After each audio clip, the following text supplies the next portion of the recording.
Camera went out again. So the first part's going to be in 2 parts.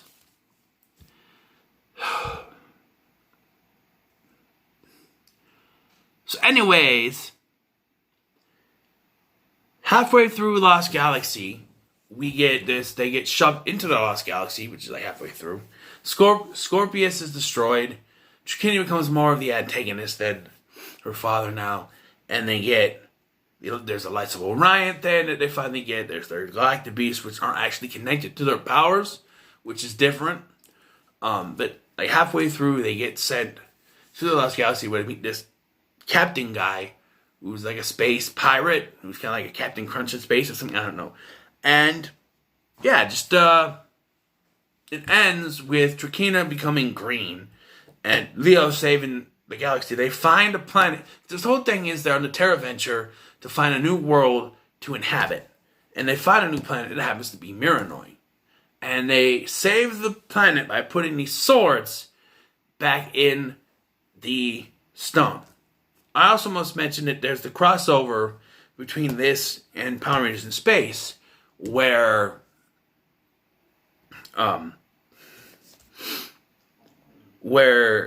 Karone becomes a new Pink Ranger here because Kendall is not killed, but apparently killed, but she's sent into the sword, is what I've always gotten. Like, she's slashed, she's quote-unquote killed, but I've always figured that her soul was sent into the sword. When it's put back into the stone, she comes back out.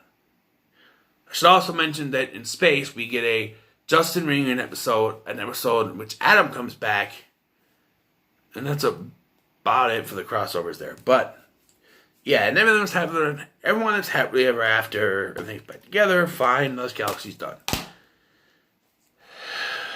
Lightspeed Rescue, and this one takes place in Mariner Bay. It has sort of military type thing where this military organization in Mariner Bay recruits 5 people. The name Carter,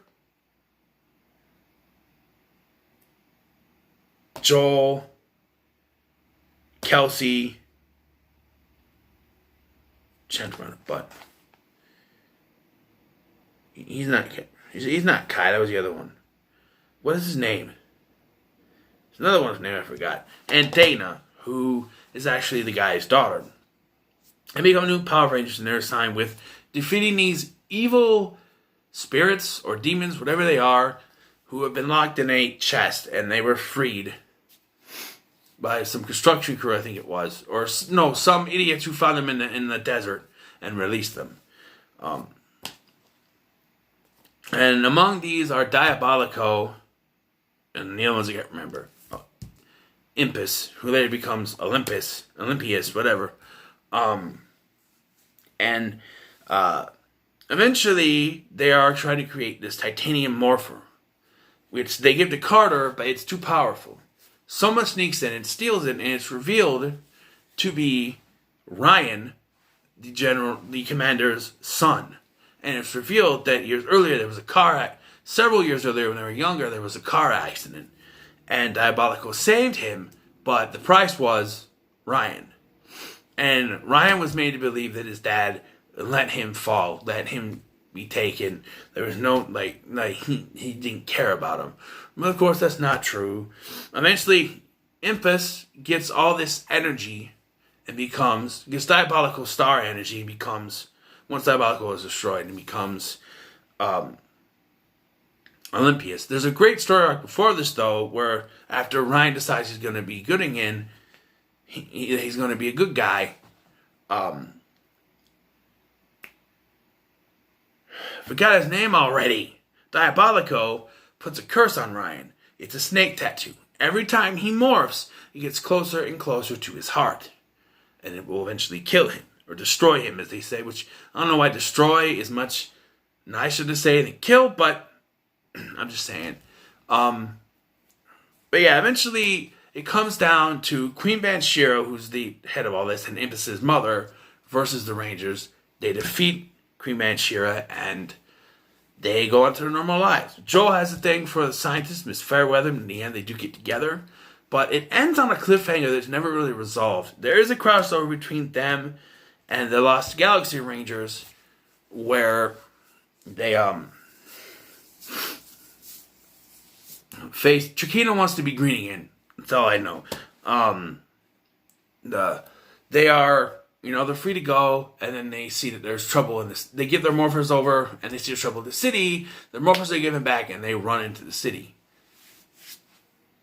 It's a great cliffhanger. It's never really resolved.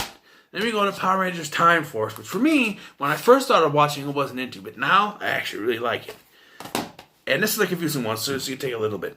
In the future, there is the Time Force, who monitors problems through time, and even has a time machine. Their big villain is Rancic, who was also not from the Sentai. In all actuality, VHS commercials that you get on the VHS and stuff actually showed this big, blue, weird warthog guy as the villain. He was shown in these trailers as the villain. And I think he was actually the villain in the Japanese version. But here he shows up, like, here and there.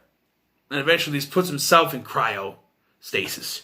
There's a bunch of villains in cryostasis that Rancic takes hostage. Or takes from Time Force. Those are your monsters of the week that you'll get throughout the season. And kills the Red Ranger Alex, who looks shockingly like the guy who's going to be the actual Red Ranger. You see Alex in the beginning, and it goes to the opening, which kind of jars you and kind of shows you something's going to happen. When they show the Red Ranger guy looks just like him, but his name is Wes, not Alex. It's like, what? So the remaining 4 Rangers take the time machine. By the way, Alex was Jen's fiance. He proposes to her the night that he captures Rancic. Rancic gets out, and there's a fight between the two. He kills Alex, and she takes the other 3 and the morphers back in time. The only problem is they can't use the morphers without Alex's DNA. And because Wes looks surprisingly just like Alex, what do you know, he has the same DNA, and he becomes the Red Ranger. Temporarily until Jen takes it away, but she gives it back because she thinks he's irresponsible, but he's 21st century human. It's shown that Wes has problems with his father, and he does, but they, come together. The whole thing with this is that also in the VHS trailers, they said about the mysterious Quantum Ranger, and they show this weird figure in shadow that's only shown at the beginning of the first episode that's not actually the Quantum Ranger. And then the Quantum Ranger thing is pretty cool. They explain that the Quantum Morpher was sent back in time to when dinosaurs ruled the world, but it's uncovered in 21st century. And it's sought after by the Time Force, the bad guys, and even the Silver Guardians, which are established to defend the city by Wes's father because he doesn't like the Rangers. He wants the Rangers to work for him, and they say no. He wants them to work with them under Eric Myers, who is an old friend of Wes's. Wes was privileged, he was not.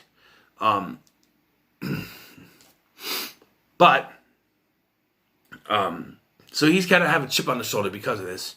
He gets a hold of the Quantum Morpher and becomes the Quantum Ranger. And then there's a 2-parter where they go through time. They get the Quantosaurus, which is his Zord. And like Rancic, there's this thing. There's even the backstory for the villain. He was a mutant. He has this weird, thing happening to him. He is saved by a Dr. Ferrix. And Dr. Ferrix gives him an antidote, which he still uses to this day. But it turns out he betrayed Dr. Ferrix, and he becomes this robot android Frax, who he never knew was Dr. Ferrix. We also get some backstory during the crossover of Wild Force, which we'll talk about now, is that 3 orcs who are the bad guys of Wild Force are found by Rancic in the future. They're like frozen or whatever. And his mutant DNA is used to free them, and they become mute orcs. As sort of a quid pro quo, they give him the ability to create weapons out of his body, which explains weapons, because he never explains it in Time Force. By the end, though, his daughter Nadira is the one that convinces him to surrender when she shows him a baby. Like, you're about to destroy this, and he gives up. Like, there's this big climactic 3-parter countdown to the end of time, in which, there's a big twist in the middle of this too, when Alex, who's supposedly dead, comes back at time to help them. He takes the Red Ranger powers back, but gives it back to Wes when he realizes that it's not his team anymore. It's implied that because they went back and they got with Wes, that this prevented his death. But that creates a paradox, because it was his death that sent them back in time to begin with. So maybe his death was fake, that they knew it was going to happen, and they faked it, they set it up, it looked like he was dead.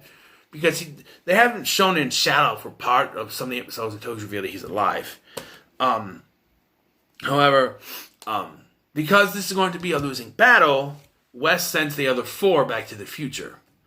And so Alex sets forth to have their memories erased so they don't have to worry about anything in the past. So Alex, in the mindset that, they're going to have memories erased, so they won't remember this anyway, he tells them that Wes and Eric don't succeed in stopping Rancic. So Jen convinces Alex to let them go back. She gives the ring back, and they go back in time because she's falling in love. She's falling in love with Wes, just like him, but he's a better person in all actuality. And, they save the day, and like I said, it's Nadir who convinces Rancic with the baby, and he gives himself up, and they have to say goodbye again, but it's a happy goodbye this time. And we find out in Wild Force that Wes did join the Silver Guardians, and he's a new leader. And everything is better with him and his father. Now we get to Wild Force, which is by far how far do I go with this? Because the ending, I'll go as far as the Lunar Wolf saga. So the whole thing with this is that at the beginning of this, there's already 4 Rangers established. Blue, black, yellow, and white. White, pink, whatever. Taylor, Alyssa, Danny, and Max. They are drawn to Cole, who was raised by monkeys. Because, backstory, his parents were in the jungle with a colleague of theirs, and they were attacked by Master Org. And he was left in the jungle with the monkeys who raised them, and they sent him out with this little ball thing, which is the little orb that they use to become Power Rangers. And he connects with the Rangers, becomes a Red Ranger, and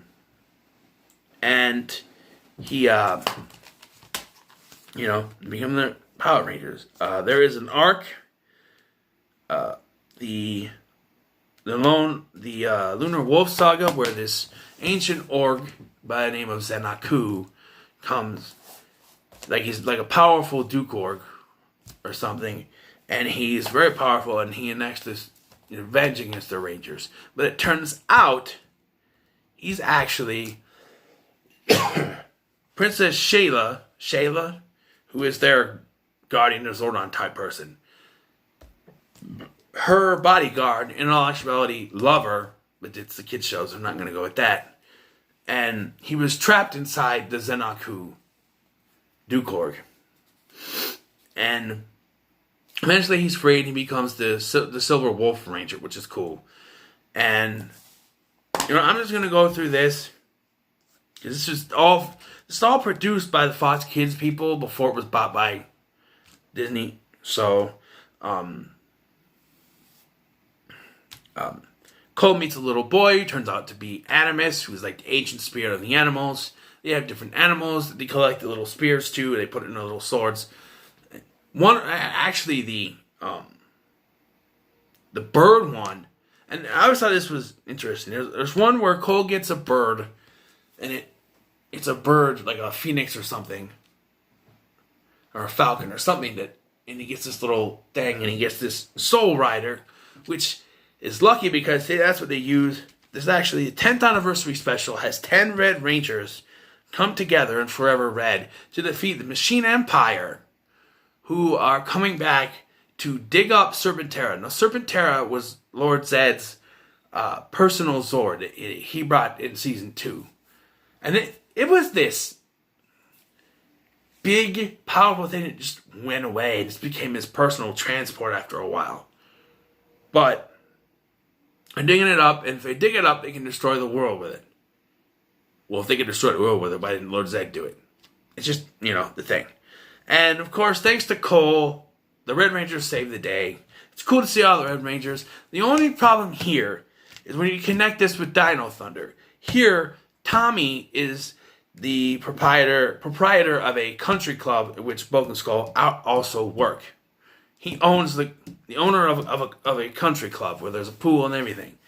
But by Dino Thunder, we're expected to believe that within a year and a half time, he became a paleontologist, and somehow met Haley like he's supposed to already be a paleontologist here. I'm just saying, it doesn't make any sense continuity wise when you think of Dino Thunder. I'm just saying. And yes, they saved the day. The whole thing was that there's this island that's in the sky, and it was part of Earth. When they defeat Master Org at the end, it comes back to Earth and reconnects with Earth. So everything is together. But yeah, it's a decent season. So that covers all the Fox Kids seasons of Power Rangers. I'm sorry this was in 2 parts, but my phone's weird, I guess. I don't know. But, yeah. So, part 2, or the next part, I'm just going to say, History of the Power Rangers, colon, Fox Kids part 1, and then part 2, and then tomorrow I'll do the Disney seasons. Whether that's in 2 parts, I don't know. But like, share, and subscribe for more. I'll see you in the next one.